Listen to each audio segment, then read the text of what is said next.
తోటి కోడలిని శత్రువుగా చూడకు. అక్క చెల్లెలులా కలిసిమెలిసి ఉండండి. ఇల్లు బాగుంటుంది. అత్తారింట్లో ఆడపడుచుతో గొడవ పడకు. ఆమె కూడా ఆడపిల్లే. ఒకరోజు వెళ్ళిపోతుంది. ప్రేమగా చూసుకో. నీ భర్త స్నేహితుడి ఇంటికి వస్తే వాళ్ళ ముందు అందంగా ముస్తాబై తిరగకు. మొహం చూపించకుండా లోపలికి వెళ్ళిపో. భర్త తప్పు చేస్తే 4 గోడల మధ్య మందలించు. నలుగురిలో ఆయన పరువు తీయకు. ఆయన పరువే నీ పరువు. అత్తమామల ముందు భర్తతో సరసాలు, అల్లరి వద్దు. పెద్దలకి గౌరవం ఇవ్వు. చిన్న గొడవకి పుట్టింటికి పరిగెత్తకు. నీ కాపురం నువ్వే చక్కదిద్దుకోవాలి. అలసైపోతావు. అమ్మా నాన్న ఇలా చేస్తున్నారు, అలా చేస్తారు, నన్ను అంత గొప్పగా చూసుకుంటారు అని అత్తారింట్లో పదే పదే అనకు. వాళ్ళకి కోపం వస్తుంది. భర్త ఇచ్చిన డబ్బు పుట్టింటికి పంపి ఆయనకి తెలియకుండా దాయకు. అది దొంగతనం అవుతుంది. పిల్లల ముందు భార్య భర్తలు కొట్టుకోకండి, తిట్టుకోకండి. వాళ్ళ మనసు పాడవుతుంది. ఆడపిల్ల పుట్టిందని బాధపడకు. మగపిల్లాడు పుట్టాలని పూజలు చెయ్యకు. పిల్లలు దేవుడిచ్చిన వరం. రేపు నువ్వు అత్తవి అయితే అప్పుడు నీ కోడల్ని వేధించుకు. నువ్వు పడ్డ కష్టం ఆ పిల్లకి వద్దు.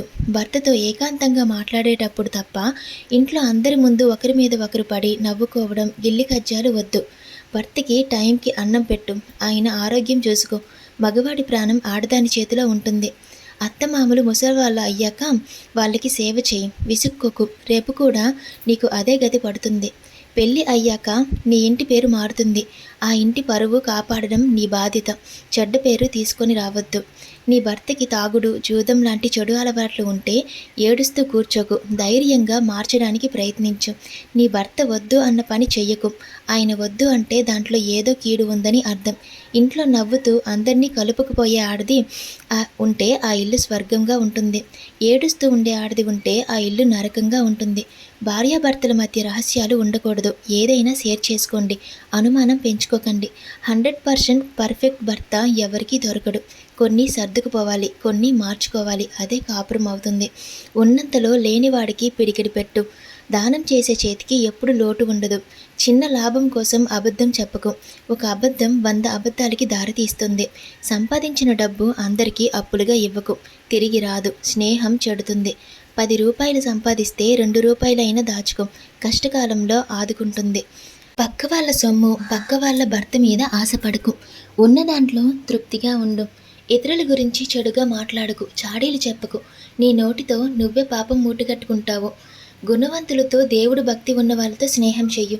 వాళ్ళ బుద్ధులు నీకు వస్తాయి. తాగుబోతులు, దొంగలు, వ్యభిచారులతో స్నేహం వద్దు. వాళ్ళతో తిరిగితే నీకు కూడా అదే పేరు వస్తుంది. ఉన్నంతలో తీర్థయాత్రలు చెయ్యు. గుళ్ళు గోపురాలు చూస్తే మనసు ప్రశాంతంగా ఉంటుంది.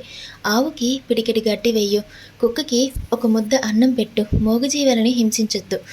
అనుభవం ఉన్న పెద్దవాళ్ళ మాట విను. వాళ్ళు చెడు చెప్పరు. ఎవరికైనా సాయం చేస్తే వాళ్ళు నాకు ఏమిస్తారు అని ఆశించుకో. పుణ్యం దేవుడు ఇస్తాడు. కొండ మీద కోతి అయినా సత్యమే చెప్పు. సత్యమే నిన్ను కాపాడుతుంది. అబద్ధం కొంతకాలమే నిలుస్తుంది.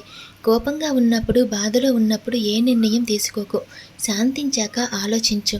కాలం చాలా విలువైనది. సోమరిగా తిరుగుకు. పనికిరాని కబుర్లు చెప్పడం వల్ల టైం వేస్ట్ అవుతుంది. ఆడపిల్లవని చదువు మానేయకు. చదువుకుంటే మోసపోకుండా ఉంటావు. నీ బిడ్డలకి పాఠం చెప్పగలవు. అందరితో వాదన పెట్టుకోకు. గెలిచినా ఓడినా శత్రువులు పెరుగుతారు. మౌనమే జయమవుతుంది. ఎక్కువ మాట్లాడకు. తక్కువ మాట్లాడు. ఎక్కువ విను. మాట తక్కువైతే తప్పులు తక్కువ అవుతాయి. ఎవరి దగ్గరైనా అప్పు చేస్తే కష్టమైనా సరే తీర్చేయి. రుణం ఉంచుకోకు. మహాపాపం. నీ వల్ల అయినంత సాయం నలుగురికి చెయ్యు. ఒకరి కన్నీళ్లు తుడిస్తే దేవుడు సంతోషిస్తాడు. ఈ అందం, ఈ యవ్వనం శాశ్వతం కాదు. రేపు ముసలిదానివి అవుతావు. గుణమే శాశ్వతం అవుతుంది. ఈరోజు ఉన్న డబ్బు రేపు ఉండదు. డబ్బుని నమ్ముకొని గర్వపడకు. పుట్టిన ప్రతి మనిషి చావకు తప్పదు. చావు గురించి భయపడకు. మంచి పనులు చెయ్యు. మంచి పేరు తెచ్చుకో. చచ్చేటప్పుడు నీతో వచ్చేది డబ్బు, నగలు కాదు. నువ్వు చేసిన పుణ్యం మాత్రమే. పనిలో ఉన్నా లేకున్నా నోటితో దేవుడి నామం చెప్పుకో. అది నీకు కవచంలో కాపాడుతుంది. మంచి గురువు దొరికితే ఆయన మాట విను. గురువు లేని వాడికి దారి తెలీదు. నేను గొప్ప, నా అందం గొప్ప, నా డబ్బు గొప్ప అనే అహంకారం వద్దు. అహంకారం ఉన్నవాడు పడిపోతాడు. నీకు ఎవరైనా తప్పు చేస్తే క్షమించు, పగ పెంచుకోకు. క్షమాగుణం గొప్పది. ఉన్న దాంట్లో సంతృప్తిగా బ్రతుకు. ఇంకా కావాలి ఇంకా కావాలి అనే ఆశ పెంచుకోకు. అదే కష్టాలకి కారణం అవుతుంది. ఎప్పుడూ మంచి వాళ్ళతో, దేవుడి కథలు చెప్పుకునే వాళ్ళతో ఉండు. చెడు స్నేహం నిన్ను పాడు చేస్తుంది. నేను ఎవరు, ఎందుకు పుట్టాను, చచ్చాక ఏమవుతాను అని ఒక్కసారైనా ఆలోచించు. ఈ ప్రపంచంలో అంతా మాయ. ఇదంతా శాశ్వతం కాదు. నీ బంధాలు, నీ ఆస్తులు అన్నీ ఇక్కడే ఉండిపోతాయి. వయసు పెరిగే కొద్దీ కోరికలు తగ్గించుకో. దేవుడి మీద మనసు పెట్టు. అదే నిజమైన శాంతి అవుతుంది. నీకు జన్మనిచ్చిన తండ్రిదండ్రులని వృద్ధాప్యంలో వదిలేయకు. వాళ్ళకి సేవ చేస్తే నీకు స్వర్గం ప్రాప్తిస్తుంది. నీ పిల్లలకి చదువుతో పాటు సంస్కారం నేర్పు. నువ్వు నేర్చుకున్న ఈ మంచి మాటలు వాళ్ళకి కూడా చెప్పు. నువ్వు చేసే మంచి చెడు అన్నీ నీ వెంట వస్తాయి. మంచి చేస్తే మంచి జరుగుతుంది, చెడు చేస్తే కష్టాలు వస్తాయి. రోజు కాసేపైన కళ్ళు మూసుకొని దేవుడిని తలుచుకో. మనసు ప్రశాంతంగా ఉంటుంది.